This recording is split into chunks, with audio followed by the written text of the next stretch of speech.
Hey, it's Mr. J. Quick algebra videos. This is for grade 5, and we're looking at the different sort of things you might see in algebra for grade 5. So this first one we're going to look at is, and by the way, my writing's going to be terrible because I'm using this writing tool, but we'll see what happens. So this first one's called what we call a one-step program. So we got our variable x, and we got plus 7, we got equals 10. So it's kind of called a one-step problem because there's only really one thing you got to do. So we look at this, and we always go through those order, right? First thing that we always look for is there any math we can do? And in this one, there's not any math yet. And by math, I mean like simple addition, simple multiplication. So things that are kind of quick, okay? And we don't have that here. Second thing is we try to get the variable, in this case, x, all by itself. And the third thing is whatever we do to one side, we do the other.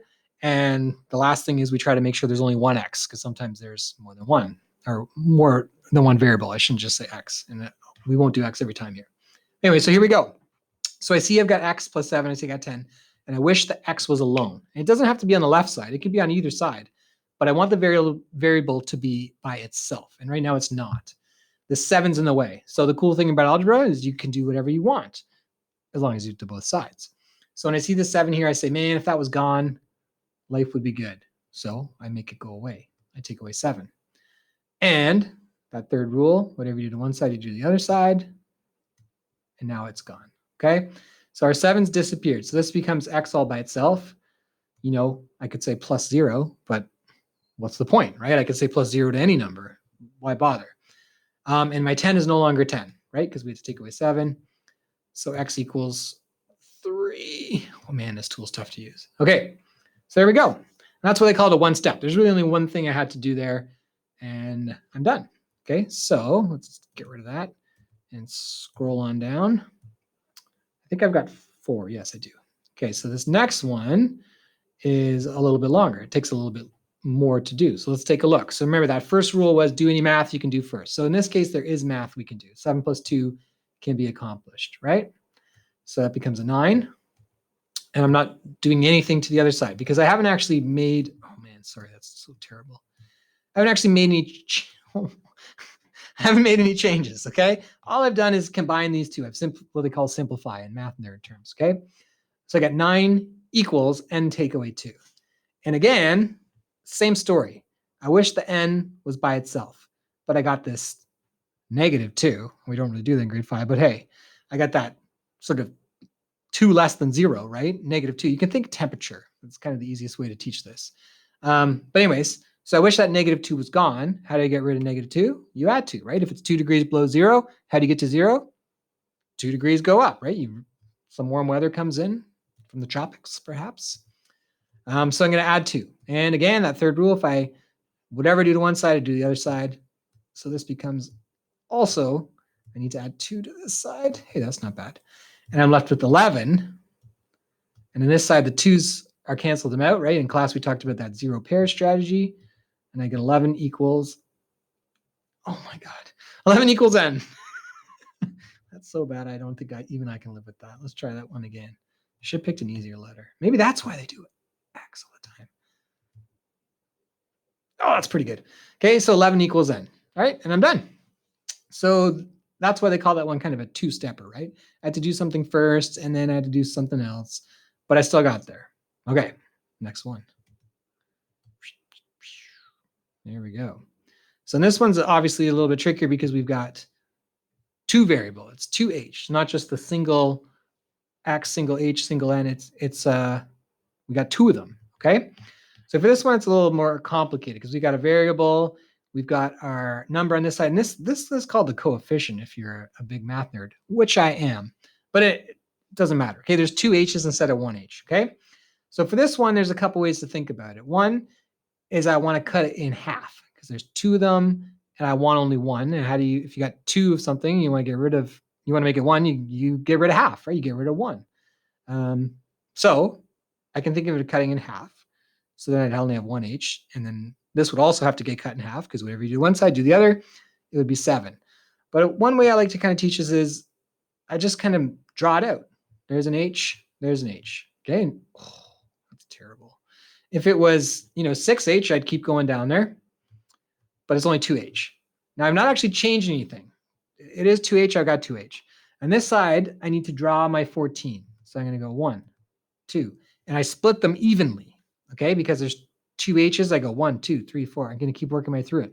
There's 3 H's, I'd go 1, 2, 3, 4, right? I just keep going in the order, I mean, how many there are. There's 12 H's, I'd have to go down to 12 and then start up at the top again, which would be very annoying. But anyways, here we go. 1, 2, 3, 4, 5, 6. Whew, I should have picked a smaller number. 7, 8, 9, 10, 11, 12, 13, 14. Okay. And then we can see that well, 2 H's are 14. This might be the world's worst oval. 1 H is 1, 2, 3, 4, 5, 6, 7. Okay. So I know that at H, almost went French there, H equals 7.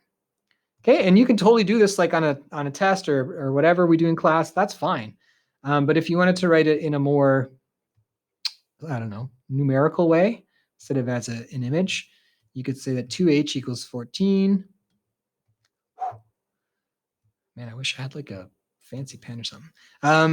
And I could say divided by 2, okay? Because that's what cutting in half is. You're dividing it by 2. Whatever I do to one side, I do the other. 2, and I'm left with a single H because I cut it in half. And if you cut 2 H's in half, you're left with 1 H. And I got H equals 7 that way as well. Okay, so either way works. Draw it out. Use the algae tiles in class. Write it numerically. I'm happy with any. If you can do it, we're jamming. All right, last one. This one's fairly more complicated because you can see it's got a little bit of everything. It's got multiple variables, this time 6. And we've got more than just sort of one step going on here. So let's take a look. Same rules. 1, do any math you can do. 2, get the variable alone. 3, do the same to both sides. 4, if you got multiple variable, get it down to one variable. Okay, so first there's some math we can do because 10 plus 5 is going to give me 15. Now, a common mistake is kids see that 6y plus 3 and they're like, oh, it's 9y.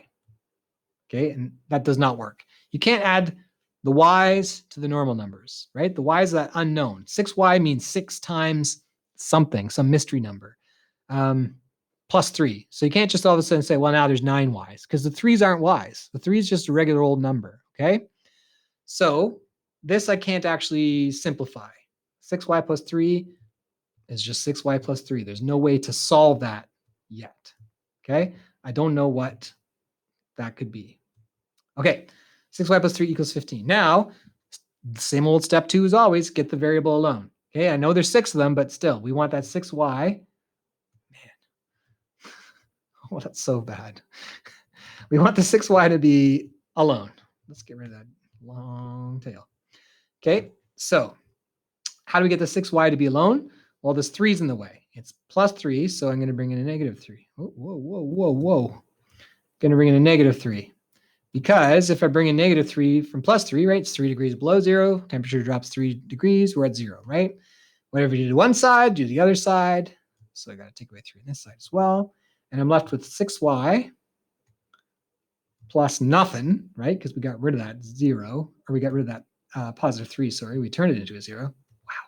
6y equals, and it's no longer 15, now it's 12. Okay? And again, I got 6 y's. Holy cow, I'm going to need this side to do it. So 1 y, 2 y's, 3 y's, 4 y's, Sam y's. It's a Lord of the Rings joke. No, that's 5 y's, okay? 6 y's, and it equals 12. So again, I'm just going to spread them out evenly. 1, 2, 3, 4, 5, 6, 7, 8, 9, 10, 11, 12. Okay, so 6y is worth 12. 1y is worth 2. All right, y equals 2. And again, if I had wanted to show that mathematically with like numbers instead of drawing it out, I'm just dividing by 6 because I'm putting it into 6 groups. Okay, whereas before I was putting it into 2 groups. And you should always really check your answers, especially on a test, right? So does that make sense? If y does equal 2, 6 times 2, that'll give me 12, plus 3, that'll give me 15, equals 10 plus 5, which is also 15. So it does check out. Smiley face. Okay, so that's it. Like, and in grade 5, that's where we go. We don't go with big numbers. We're working with numbers, sort of 10 and under. We're not using a lot of negative numbers because that's not really a grade 5 thing. And we're not going to have remainders. So like you might have said, well, what if 6y equaled 13? Then there'd be 1 left over. And what happens then? And the good news is it's not our problem for grade 5, okay? So rest assured on any sort of thing that I'm marking for you, we're going to have nice even numbers, nice small numbers, just like in class, no surprises. You know how I roll, okay? So there you go. That's the sort of, if you can do this level, then you're kind of done algebra for grade 5. You're ready to move on to grade 6, no problem, okay? And if you can't quite do that, then keep working, okay? Keep investing, play the dice game we've been playing in class, make some random ones up, Google grade 5 algebra and find some that look like ours and try those. Or let me know. I'll write you 5 or 6 in class that you can do for homework, no problem, okay? So that's it. Rock and roll.